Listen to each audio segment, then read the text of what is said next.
ಇನ್ನು ಸಂಕಷ್ಟದ ಸಮಯದಲ್ಲಿ ಹಾರಂಗಿಯಲ್ಲೂ ಕೂಡ ಒಳಹರಿವು ಹೆಚ್ಚಳ ಆಗಿದೆ. ಹಾರಂಗಿ ಜಲಾಶಯದ ಒಳಹರಿವು 9,896 ಕ್ಯೂಸೆಕ್ಗೆ ಏರಿಕೆಯಾಗಿದೆ. ಹೀಗಾಗಿ 10,058 ಕ್ಯೂಸೆಕ್ ನೀರನ್ನ ಹಾರಂಗಿ ಜಲಾಶಯದಿಂದ ಬಿಡುಗಡೆಗೊಳಿಸಲಾಗಿದೆ.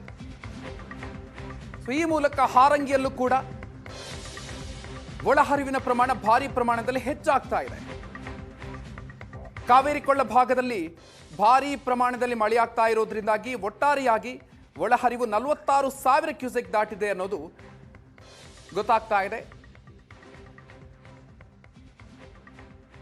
ಇಡೀ ರಾಜ್ಯದಲ್ಲಿ ಬರಗಾಲದ ಪರಿಸ್ಥಿತಿ ಇದ್ರೂ ಕೂಡ ಕೊಡಗು ಜಿಲ್ಲೆಯಲ್ಲಿ ಮಾತ್ರ ಕಾವೇರಿ ಮಾತೆ ಕಣ್ತೆರೆದಿದ್ದಾಳೆ ಅಂತಲೇ ಹೇಳಬಹುದು. ಹಾಗಾಗಿನೇ ಉತ್ತಮವಾದಂತಹ ಮಳೆ ಸುರಿತಾ ಇದೆ.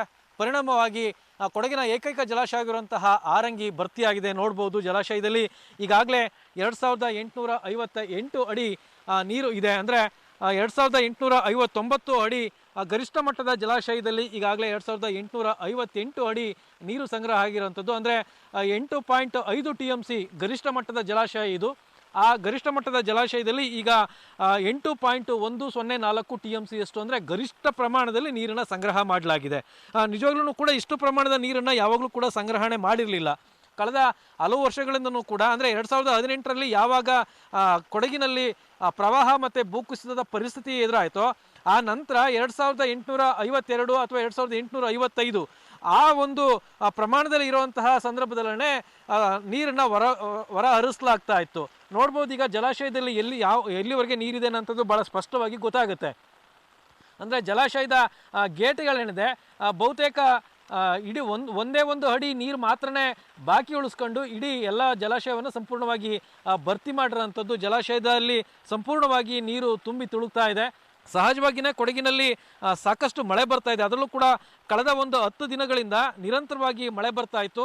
ಅದು ಮೊನ್ನೆ ಸಂಜೆಯಿಂದ ಎಡೆಬಿಡದೆ ಮಳೆ ಸುರಿತಾ ಇದೆ. ಪರಿಣಾಮವಾಗಿ ಜಲಾಶಯಕ್ಕೆ ಈಗಾಗಲೇ ಸುಮಾರು 9,855 ಕ್ಯೂಸೆಕ್ ನೀರು ಒಳಹರಿವು ಬರ್ತಾ ಇದ್ದರೆ ಸುಮಾರು ಅದೇ ಪ್ರಮಾಣದಲ್ಲಿ ಅಂದರೆ 10,055 ಕ್ಯೂಸೆಕ್ ನೀರನ್ನು ಹೊರಗೆ ಹರಿದು ಬಿಡಲಾಗ್ತಾ ಇರೋಂಥದ್ದು. ಇದುವರೆಗೆ ಕೂಡ ಸಾವಿರಾರು ಕ್ಯೂಸೆಕ್ ನೀರನ್ನು ಹೊರಗೆ ಹರಿಬಿಡಲಾಗಿರೋಂಥದ್ದು. ಸೊ ಅಂದರೆ ಏನು ಜಲಾಶಯದ ಹಿತದೃಷ್ಟಿಯಿಂದ ನೀರನ್ನು ಹೊರಗೆ ಹರಿಸಲಾಗ್ತಾ ಇರೋಂಥದ್ದು. ಹೆಚ್ಚಿನ ಪ್ರಮಾಣದಲ್ಲಿ ನೀರನ್ನು ಸಂಗ್ರಹಣೆ ಮಾಡಲಿಕ್ಕೆ ಆಗೋದಿಲ್ಲ. ಅಂದರೆ ಗರಿಷ್ಠ ಪ್ರಮಾಣದ 2,855 ಅಡಿ 2,859 ಅಡಿಗೆ ಪ್ರಮಾಣದ ಜಲಾಶಯ ಏನಿದೆ ಅದರಲ್ಲಿ ಅಷ್ಟೂ ನೀರನ್ನು ಕೂಡ ಈಗ ಸಂಗ್ರಹಣೆಯನ್ನು ಮಾಡಿ ಉಳಿದಂತಹ ಹೆಚ್ಚುವರಿ ನೀರೇನಿದೆ ಅಂದರೆ ಬರ್ತಾ ಇರೋಂತಹ ಒಳಹರಿವು ಬರ್ತಾ ಇರೋಂಥ ನೀರೇನಿದೆ ಅದನ್ನು ಈಗ ಹೊರಗೆ ಹರಿಸಲಾಗ್ತಾ ಇದೆ. ಉಳಿದಂತೆ ಬಹುತೇಕ ಜಲಾಶಯದಲ್ಲಿ ನೀರನ್ನು ಸಂಗ್ರಹಣೆ ಮಾಡಿರೋಂಥದ್ದು. ಸೊ ಒಂದು ರೈತರು ಕೂಡ ಹೇಳ್ತಾ ಇದ್ರು, ಪುಷ್ಯಮಳೆ ಏನಿದೆ ಪುಷ್ಯಮಳೆ ರೈತರಿಗೆ ಭಾಷೆ ಕೊಟ್ಟಿತ್ತಂತೆ. ಯಾವುದೇ ಮಳೆ ತಪ್ಪಿದ್ರು ಕೂಡ ನಾನು ತಪ್ಪೋದಿಲ್ಲ, ನಿಮಗೆ ಬಂದೇ ಬರ್ತೀನಿ ಅನ್ನಂತಹ ಭಾಷೆಯನ್ನು ಕೊಟ್ಟಿತ್ತು ಅಂತೇಳಿ.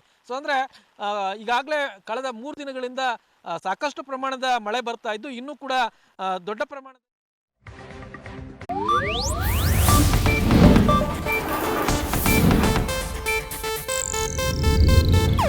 ಇದು ಏಷ್ಯಾನೆಟ್ ನ್ಯೂಸ್ ನೆಟ್ವರ್ಕ್ ಪ್ರಸ್ತುತಿ.